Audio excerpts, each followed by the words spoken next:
The Zachary murders continue, January 1863.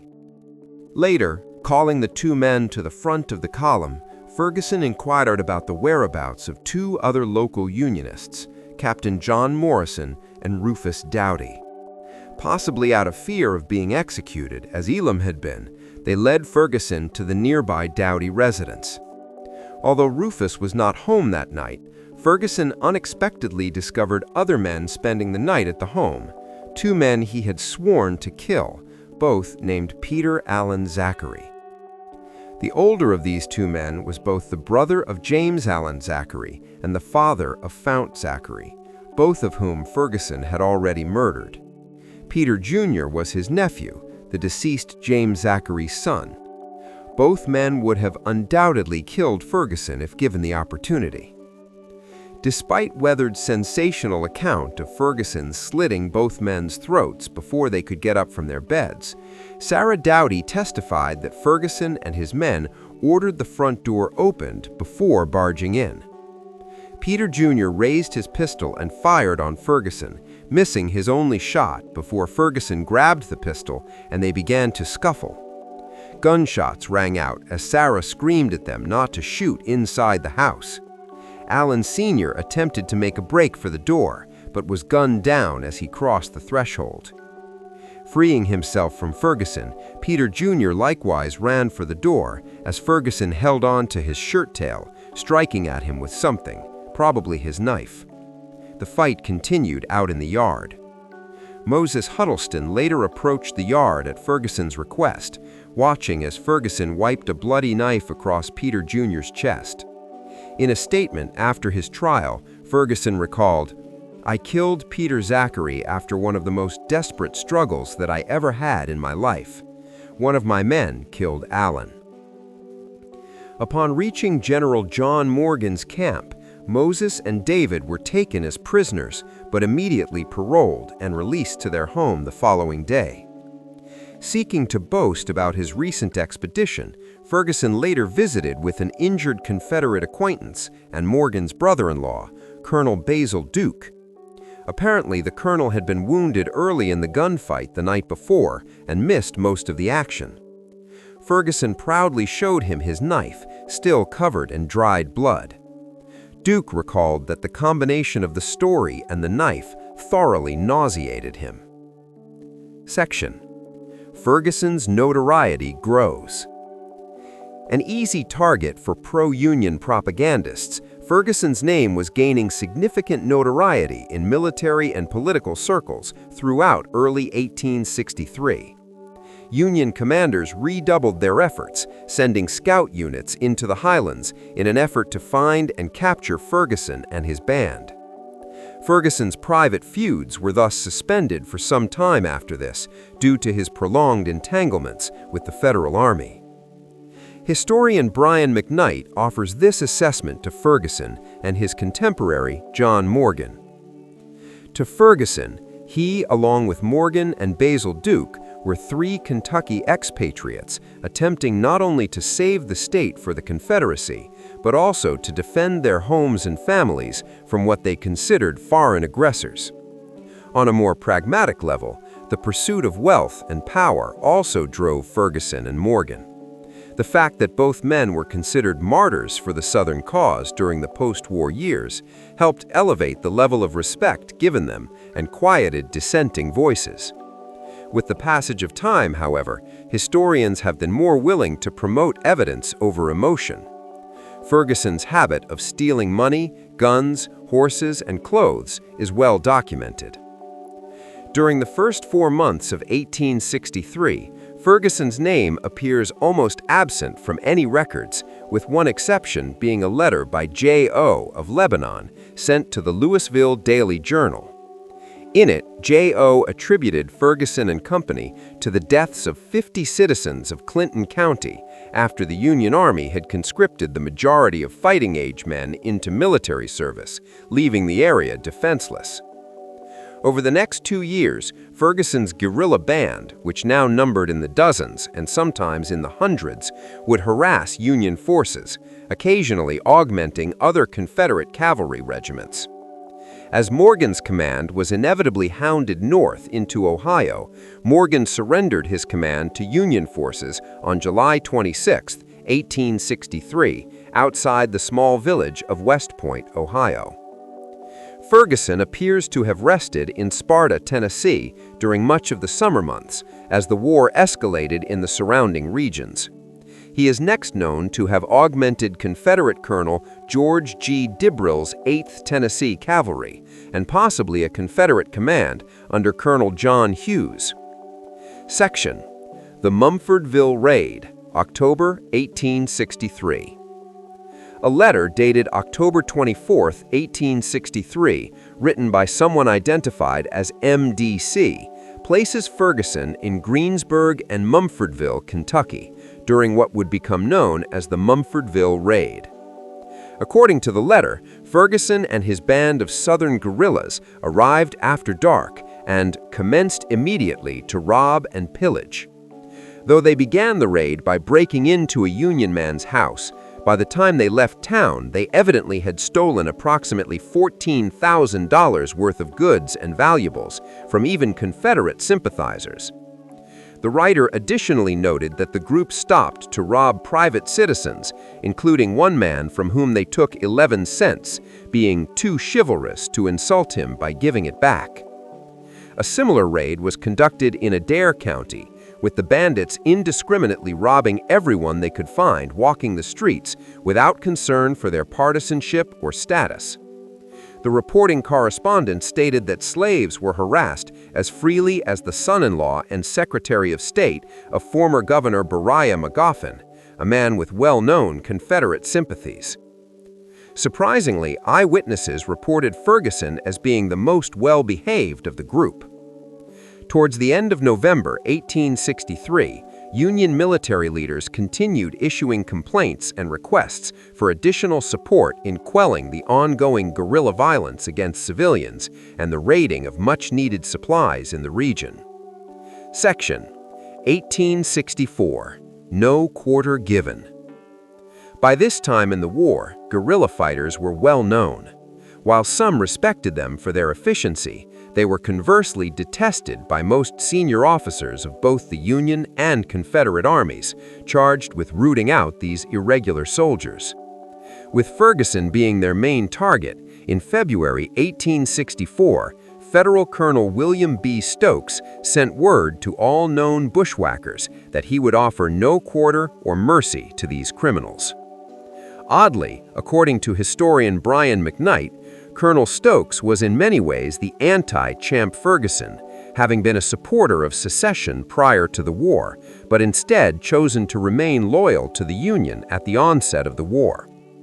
Unsurprisingly, despite their irregular status, guerrilla leaders took great issue with these surrender exclusions. As men like Ferguson would demonstrate, their recourse would be unspeakable butchery levied against captured Union soldiers and officers. Union raids of guerrilla homes resulted in the recoupment of many stolen horses, weapons, and supplies. Federals confiscated a number of horses and valuable items from Ferguson's Tennessee property on 2 occasions in January, finding no sign of Ferguson or several other notorious guerrillas. Near Sparta, Union forces turned their attention towards an invasion of the Cumberland region of Tennessee and Kentucky to root them out. During these movements, Union reports indicate that civilians in the region were on the brink of famine. Guerrilla raiding had greatly diminished food stores and other needed supplies of the locals, without concern for partisanship. Many Unionists and Confederate supporters alike were nearing poverty and starvation. Section: The Murder of Dallas Beaty, February 1864. On February 13, 1864, now back in Tennessee with Colonel Stokes on his heels, Ferguson and several men arrived at the farm of Isham Richards in Fentress County. They had some idea that 3 Unionist men, Jackson Garner, James Templeton, and Tinker Dave Beaty's son, Dallas Beaty, were on the property. A witness to the murder, a man named Columbus German, later testified that having found Dallas hiding behind a woodpile, Ferguson chillingly made Beaty look down the barrel of his gun and asked him if he would like to eat the powder just before he pulled the trigger. Then Ferguson approached the home, ordering Jackson outside. Apparently, a member of the household requested that Ferguson not kill Garner inside the house to avoid the mess. Ferguson angrily threatened to kill the man if he dared question him again. With Jackson now standing on the porch, Ferguson shot him twice. Templeton was taken prisoner, and no testimony was uncovered about his fate. The Battle of Dug Hill. Responding to Colonel Stokes's issuance of a no-surrender policy for guerrillas, the Battle of Dug Hill began as an ambush.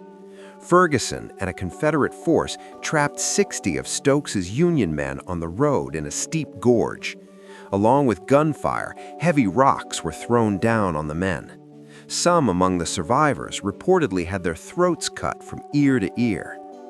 Of the approximately 110 men, less than 50 managed to scatter into the hills and escape. Ferguson's later indictment would indicate that as many as 19 of the soldiers who attempted to surrender at Dug Hill were later hanged by Ferguson and his men. Though Ferguson acknowledged hearing about these hangings, he denied responsibility for them. His later statements to the press appear to have contradicted this. Ferguson's injury and continued evasion. The following month, Ferguson sustained a life-threatening injury, taking a bullet to the abdomen during a skirmish with Federals. Though he survived, his disappearance for the next 3 months procured rumors of Ferguson dying from his injuries. Patently false newspaper reports claimed Ferguson had been found and riddled with Federal bullets as he lay wounded in bed. Ferguson continued to elude Federals. Despite later sightings of him stealing more than 100 U.S. horses from their Post Oak pasture in mid-July, Ferguson largely appears to have remained out of the Federals' way, retreating into the Kentucky mountains for the remainder of the summer. The Centralia Massacre, September 1864. With Federal forces continuing their policy of offering no quarter to irregular soldiers, one of the most gruesome incidents of the war took place in late September 1864 in Centralia, Missouri, at the hands of guerrilla leader William "Bloody Bill" Anderson and about 80 of his men. Though it's unlikely that Ferguson and Anderson ever crossed paths, their bloody legacies are often associated. After stopping a train while disguised in Union uniforms, the guerrillas ordered the passengers to disembark and line up. Along with civilian passengers were 23 unarmed Union soldiers on furlough from the Army. The men were reportedly ordered to strip to their underwear before having their uniforms confiscated. Then Anderson asked for a sergeant from the group to step forward. Fully expecting to be executed, Sergeant Thomas M. Goodman volunteered. Instead of killing him, however, the guerrillas proceeded to murder all of the remaining unarmed soldiers, then mutilated their bodies. They set fire to the train and sent it flying down the rails to the next town. The Union Army launched a swift response to this massacre, only to present the opportunity for a second bloodbath later that same day.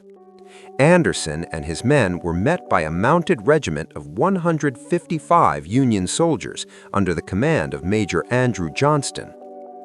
What ensued, the Battle of Centralia, was even more horrific than the murders they committed that morning. Armed with slow-loading Enfield rifle muskets, the inexperienced 39th Infantry were only able to fire a single volley before being set upon by Billy Bill's men, who were armed with pistols.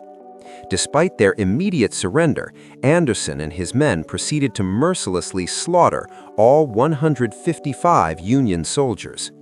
Future Civil War outlaw Jesse James, who was present among Anderson's men, claimed to have killed Major Johnston himself during this battle. Indeed, some of the most infamous American outlaws began their careers as guerrilla fighters during the war between the states. According to Associate Professor of Civil War History, Dr. Barton A. Myers, Bloody Bill Anderson and his associates earned their reputations for torture and mutilation as they subjected Major Johnston and his soldiers to the most inhumane butchery on that grassy field. Major Johnston was murdered and scalped. 130 of his men shared this fate. Collection of body parts as trophies and saddle decorations was a common practice among guerrilla fighters, an environment that certainly permitted psychopaths to flourish. Their luckier victims were shot through the head before their corpses were desecrated. Others were scalped, decapitated, or bayoneted with their own rifles. Some had their ears and noses cut off. Genitals were torn off and stuffed into the mouths of the dying. For these and other crimes, Union efforts doubled to track Anderson and his men down. Having witnessed the entire carnage, the sole Union survivor, Sergeant Thomas M. Goodman, called the scene a drunken carnival of blood. He was held captive for 10 days, possibly to be used in a prisoner exchange. On the evening of the 10th day, however, he managed to escape while the guerrillas were preparing to cross the Missouri River. A month after this massacre, Union fighters successfully launched an ambush. Anderson was shot in the head. Union soldiers then photographed Anderson's corpse and paraded it through the streets of Richmond, Missouri, in celebration. Like the notches in Ferguson's knife, Anderson was found carrying a piece of rope he used to keep track of his killings. It was reported to have 54 knots at the time of his death. Ferguson rejoins Wheeler's command. Summer 1864. Towards the end of the summer of 1864, Ferguson appears to have rejoined the cavalry command of General Joseph Wheeler. As the larger war moved southeast toward Georgia, Ferguson was not with General Wheeler more than a month before he was evidently arrested after what may have been a scrap with Confederate soldiers. Fighting between guerrillas and their formal military counterparts was not uncommon. Upon his release from confinement, Ferguson and his men were attached to the commands of Colonel George Dibrell and General John Williams. Shortly thereafter, these Confederate commands were rerouted into southwest Virginia to defend against a large incoming Union raid force. The Battle and Massacre at Saltville, October 1864. The Battle of Saltville, Virginia, stands as a testament to Ferguson's mercilessness. Shortly following Bloody Bill's massacre at Centralia, Missouri, 600 miles away, Dibrell's command, comprised largely of some 300 untrained recruits, along with Ferguson and other Confederate guerrillas, began setting up fortified positions to defend the nearby salt works. On October 2nd, as fate would have it, the placement of Ferguson and his fellow Tennesseans put them directly facing the men of the 5th U.S. Colored Cavalry. Considering the war for these men was rooted deeply in racial issues, the oncoming battle would prove to be one of personal vendetta. The Federals managed to push the Confederate force back up the hill on which they had entrenched themselves. Evidently, as they saw the black soldiers climbing the hill toward them, historian William C. Davis described Dibrell's 8th Tennessee as becoming exasperated. Several let their irrational anger get the best of them and left the security of the entrenchments to fight a black man personally. Despite their vengeful distractions, the Confederates put up a determined resistance at the top of their hill. With the Federals running low on ammunition and withdrawing by 5 p.m., the battle appeared to be over. In the overwhelming majority of military battles, when the actual fighting draws to a close, the battle is considered over. At Saltville, the real crisis occurred the following morning, when Confederates roaming the battlefield reportedly began executing wounded enemy soldiers, most of whom were black troops. Though no individual soldier was named in many accounts, at Ferguson's trial in the summer of 1865, Henry Shocker of the 12th Ohio Cavalry placed the defendant on the field as an active participant in the slaughter. Shocker recalled, "I saw Ferguson in the morning, pointing his revolver down at prisoners lying on the field." Understanding what was taking place, Shocker, who had been wounded the previous evening, crawled out of the path of the slowly approaching Ferguson, keeping quiet and probably feigning death. He heard Ferguson ask his wounded friend Crawford Henselwood, "Where are you here? Why do you come down here to fight?" With that, Ferguson pulled out his pistol and asked Henselwood, "Where will you have it, back or in the face?" Henselwood, now begging for his life, could not sway Ferguson. Having heard such pleas many times before, Ferguson shot the wounded trooper mid-plea. Still playing dead, Shocker felt Ferguson walk past him and watched him go to a small log building nearby that was serving as a hospital. For several minutes, Shocker lost sight of Ferguson. When two harmless-looking Confederates came near, the wounded Union soldier asked them if they would take him into the hospital. As the two soldiers neared the building with Shocker, Ferguson came out with two black soldiers. "Wait and see what he does with them," commented one of the Confederate men. Shocker testified that Ferguson took the men several yards away and killed them with a revolver. He then returned to the hospital and took two more, whom he killed in a similar way. While some historians have sought to vindicate Ferguson, they have frequently done so based largely on speculation. William H. Gardner came to Virginia as a surgeon in the 30th Kentucky Infantry.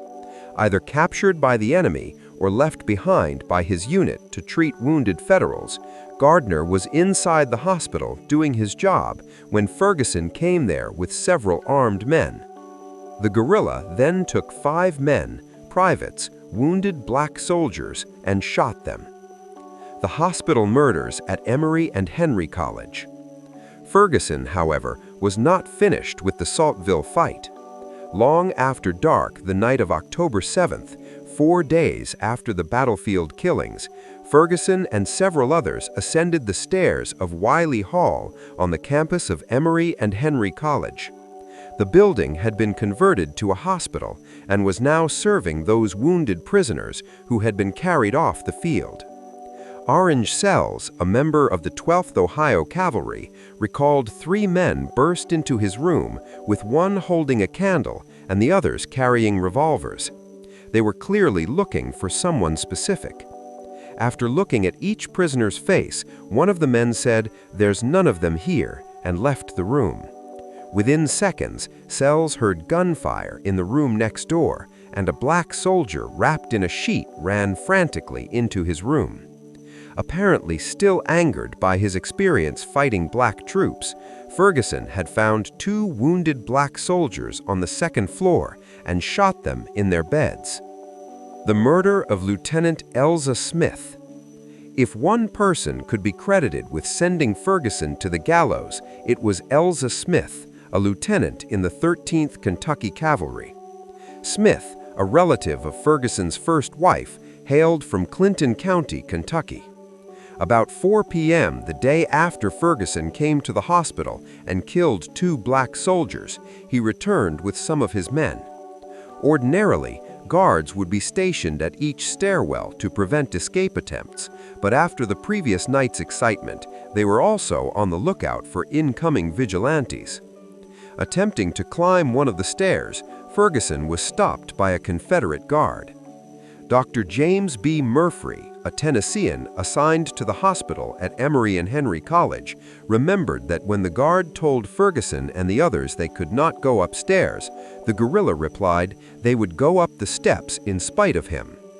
Undeterred, the guard leveled his gun on the small group and warned them not to advance. Without knowing it, the guard, whom Dr. Murphy colorfully described as an Irishman as brave as Julius Caesar, had accomplished a rare feat by forcing Ferguson to back down.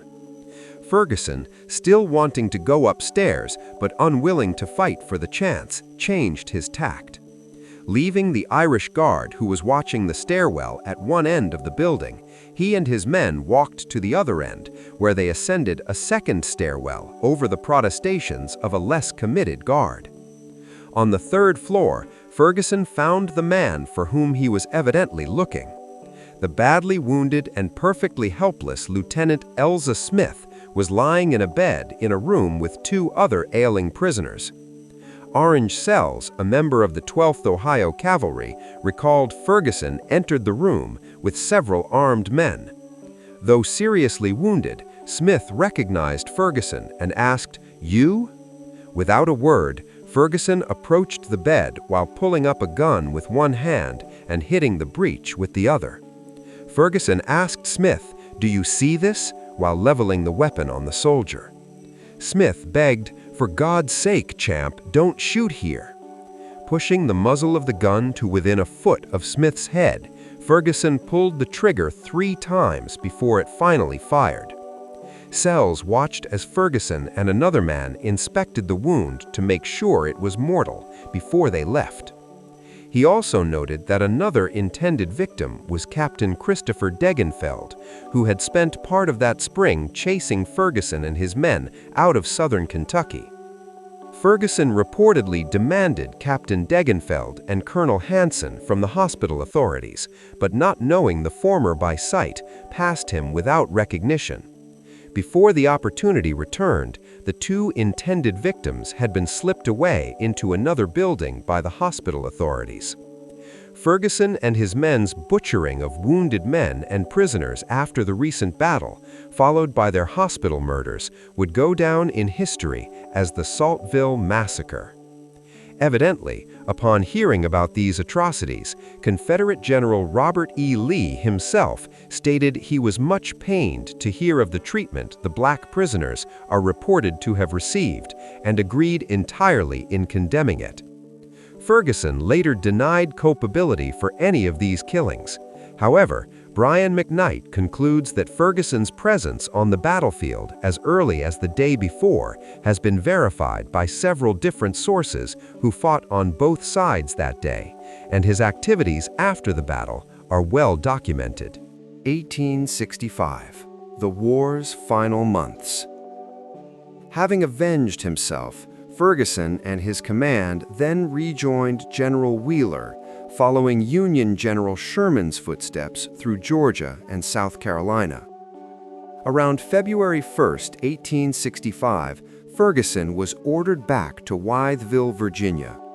He was then imprisoned for 2 months as Confederate authorities investigated the Saltville charges and his murder of Lieutenant Smith. Despite the Confederate Army's desire to prosecute him, Ferguson's status as an unofficial combatant presented issues. Efforts to investigate the Saltville killings were likewise hampered, with the investigation becoming less of a priority as the war entered its final weeks. According to General Wheeler, a lack of witnesses was ultimately a deciding factor in Ferguson being acquitted and released on April 4th. 5 days later, General Robert E. Lee surrendered his Confederate Army at Appomattox.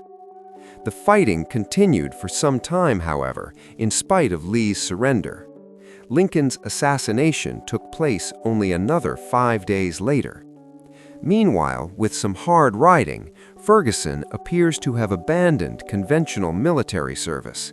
He was soon back hunting Union men in Clinton County. By the end of April, one of the first encounters was with his sworn enemy, Tinker Dave Beaty. Spotting him in Fentress County as Beaty stopped for a meal at a friend's home, Ferguson and 5 of his men rode up and, guns drawn, arrested him. While transporting him along the road, Beaty suddenly spun his horse to the rear and rode for his life, taking 3 bullets in his escape. None of the wounds proved fatal. On the morning of either April 30th or May 1st, 1865, 2 brothers, Martin Van Buren Duval and L.W. Bug Duval, watched along with their friend John Hurt as Ferguson and more than a dozen of his men rode onto the Duval farm. John's brother Martin was inside the home. Approaching the 3 men outside, Ferguson ordered them to surrender and drop their weapons. Van Duval challenged his authority asking for the company's identity.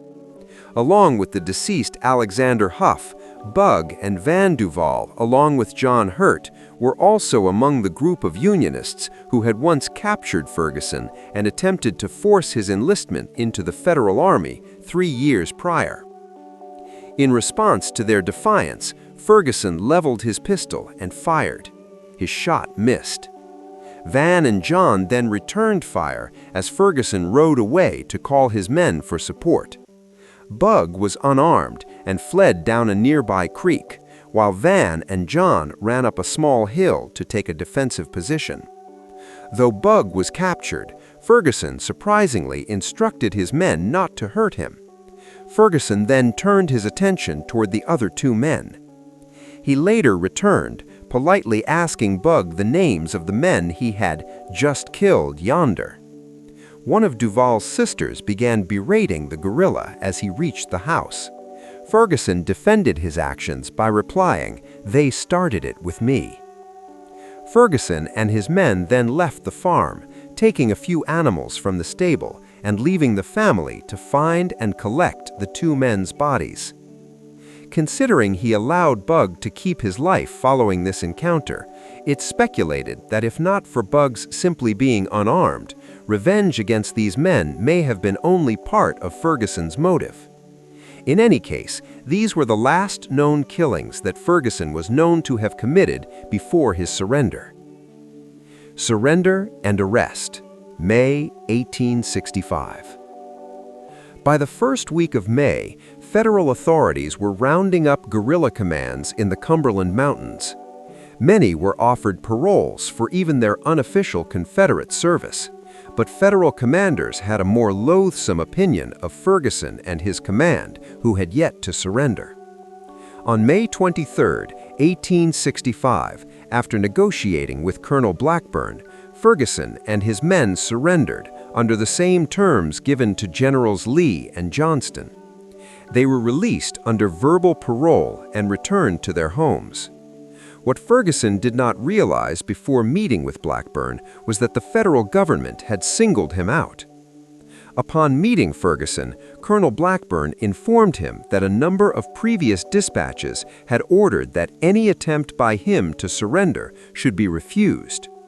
As Ferguson arrived to meet Blackburn, accompanied by a number of armed men and refusing to surrender unless given assurances for his safe treatment and his parole like the others, Blackburn consented to ask his commander for reconsideration on Ferguson's behalf. As he accepted the terms of Ferguson's surrender, with Ferguson promising to end his fighting and remain at home until a decision was made, Blackburn reportedly warned him, "It is best not to trust us too far." 2 days later, shortly after midnight, on May 26th, 5 federal soldiers arrived at Ferguson's farm in White County, Tennessee, and arrested him. Tying him to his horse, they took him to Nashville for trial. The trial, July-September 1865. Ferguson's trial would last for months and would attract a great amount of national interest and media coverage. His trial at Nashville lasted from the 11th of July through the end of September. A long line of 43 separate witnesses appeared to testify against him, including family members of his victims and Tinker Dave Beaty himself. Ferguson admitted to killing many of the 53 for which he stood accused of murder. He further claimed to have killed over 100 men, insisting his conduct was done as a soldier's duty. The evidence against him was significant. The Nashville Daily Press reported dramatic events during the trial, such as that of Reuben Wood's daughter, who had witnessed her father's murder and the subsequent fight between the 2 men inside her home. Standing up and screaming, she pointed to the scars on Ferguson's head, identifying the place where her father had hit Ferguson with his hatchet as he had violently fought with his old friend after being shot. Ferguson evidently winced as all eyes in the courtroom turned on him. As if the evidence of his wartime actions wasn't enough, the Confederate defeat, the uncovered conspiracy to assassinate Lincoln, and the recent arrest of Confederate Major Henry Wirz, also on charges of war crimes for the murder and conspiracy to kill his prisoners, had aroused a desire for retribution in the minds of many Americans. Ferguson and Wirz soon became the focal point for these widespread hostilities. As if things could not get any worse, when the time came for Ferguson's defense, he could muster only a handful of character witnesses who actually turned up to defend him. He later cited this as cause for an unfair trial. One of these witnesses was his former commander, General Joseph Wheeler. According to Brian McKnight, however, having no experience with Ferguson prior to August 1864, the general could only testify that he had considered Ferguson an officer in the Confederate Army during the final phase of the war, whether or not official documentation existed. On September 26th, the jury found Ferguson guilty. On October 10th, general orders affirming his conviction and sentencing him to death by hanging were issued. Appeals for clemency. Evidently due to the increasing strain on the Ferguson family's relationship with Champ during the war, none of his relatives visited him while he awaited execution, except for his wife and daughter. Having taken office following Lincoln's assassination, President Andrew Johnson was delivered a number of letters, even from his own nephew, James, Ferguson's prison guard during his trial, requesting clemency for Ferguson's conviction and death sentence. In any case, the president ignored the many requests to pardon or reduce Ferguson's sentence. The execution, October 20th, 1865. A Cincinnati commercial article from October 20th describes the execution. Champ Ferguson was executed at noon today at the penitentiary grounds just outside the city. He stood composedly on the drop some 20 minutes while the charges, specifications, and sentence were read by Colonel Shafter. He nodded recognition to several persons in the crowd and shifted his position in an impatient manner while the sentence was being read. To some specifications, he inclined his head in assent. To others, he shook his head. That about Elam Huddleston caused him to say, "I could tell it better than that." When the speaker read, "To all of which the prisoner pleads not guilty," he said, "I don't now." After a prayer by his spiritual advisor, he was then asked if he had anything to say before proceeding with the execution. He replied, "Nothing to say in particular at all. I don't think I have." The noose was here placed around his neck, and then for the first time he gave signs of emotion, and his face blushed to a deep scarlet. The perspiration broke forth profusely from his face, and his lips closed with a convulsive quiver. The realization of his awful situation seemed to have flashed over his mind in all its fullness, overpowering his fortitude. Colonel Shafter wiped the sweat away, and the prisoner gradually recovered his equanimity. After a touching prayer that visibly moved Ferguson, he whispered to Colonel Shafter, asking him to take a handkerchief and wipe his tears from his face. While Shafter dried Ferguson's eyes, he spoke quietly. What he said is unknown, but whatever it was lifted Ferguson's spirits. The Cincinnati commercial article continues. For a moment or two, he seemed to be repressing an impulse to make fuller remarks. After a brief pause, he added, "I won't be sent to my family. I don't want to be buried on this soil." After another pause, he continued in an excited tone, "Don't get me to the doctors. I don't want me cut up." A short silence followed when the prisoner again spoke, pointing to his coffin. "I want to be put in that thing. Take it to White County, where I can have my family around me. If I'd only had my way, I wouldn't have been here. Whenever you're ready, I'm done. My last request is to be sent away with my wife." A white hood was then placed over his head. Through the cloth, Ferguson spoke his last words, "Good Lord, have mercy on my soul." At 17 minutes to noon, the drop fell. The aftermath and legacy. Like a parasitic vine slowly robbing a healthy tree of its vitality, the scattering of guerrilla fighting throughout the southern and northern territories ultimately served to cripple the Confederate Army. As the war neared its end, they struggled to recruit soldiers from the guerrilla ranks. Bushwhacker raiding had additionally left potential supplies, and Confederate civilian loyalties diminished. According to Dr. Barton A. Myers, the majority of guerrilla fighters are now known for little more than obscurity, death, infamy, and criminality. Honor, glory, and fame are rarely prescribed to these otherwise unknown men, nameless, faceless, and forgotten to history. In the years after the war, some guerrilla fighters, such as Jesse James, would find it difficult to return to normal life and carried on with their criminal careers. While Ferguson's bloody war record appears to reveal him as a murderer who deserved his fate, many of his contemporaries were no better than he, including men on the pro-Union side, yet they escaped similar retribution. Dave Beaty admitted that he had taken up arms for the Union government without pay, which by definition made him a guerrilla. He reportedly committed similar cold-blooded murders, such as that of his brother-in-law, George Franklin, in the fall of 1864. According to Brian McKnight, whereas the Confederate defeat shone a bright critical light on Confederate guerrilla activities, the Union victory sanitized and sometimes obscured the actions of men like Beaty. Beaty and other guerrillas could very well have suffered the same fate as Ferguson.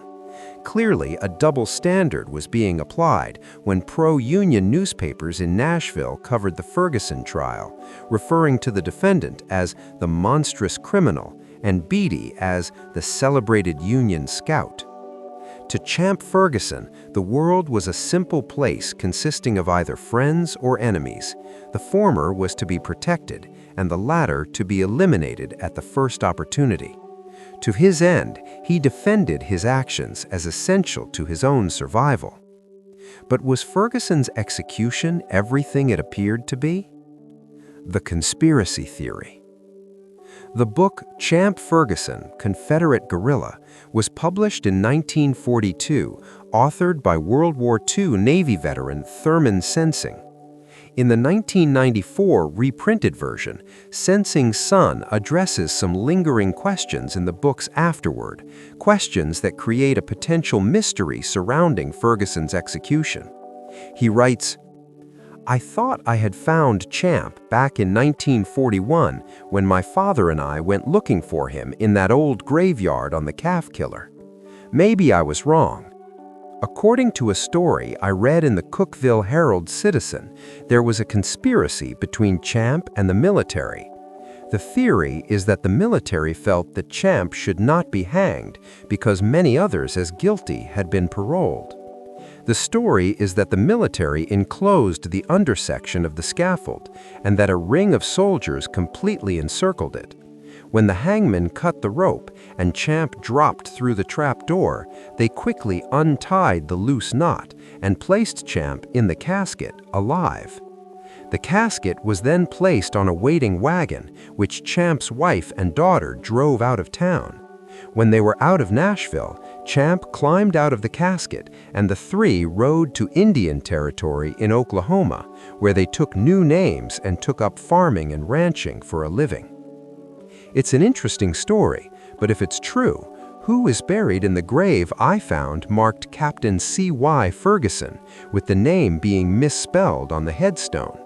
Are we to assume that his wife Martha didn't know how to spell his name, or that someone else in on the conspiracy misspelled it and put up a slab of limestone at a fake grave so that everyone would think Champ really had been hanged? What did Colonel Shafter whisper to Champ in a low undertone that made his face light up noticeably? Did he tell him about the conspiracy and that he would be saved by the military? We'll never know, and the legend lives on. Conclusion. The story of Champ Ferguson stands as one of the darkest chapters of the American Civil War. His transformation from a farmer accused of manslaughter into one of the conflict's most prolific killers illustrates how war can provide cover for the worst impulses of human nature. Ferguson's legacy serves as a stark reminder that the Civil War was not only fought on grand battlefields between organized armies, but also in the hills and hollows of the border states, where neighbor turned against neighbor, families were torn apart, and violence became deeply personal. Whether Ferguson was a soldier doing his duty, as he claimed, or a murderer using war as an excuse for settling personal grudges, the historical record leaves little doubt about the brutality of his actions and the terror he inflicted on the communities of the Cumberland Plateau. His execution on October 20, 1865, brought an end to one man's bloody career, but could not undo the damage he had caused or heal the wounds he had inflicted on countless families throughout Kentucky and Tennessee. If you found this exploration of Civil War history compelling, please like this video, share it with others interested in American history, and leave a comment with your thoughts on this complex and troubling period. Don't forget to subscribe for more in-depth historical content that brings untold stories to light. Thank you for watching.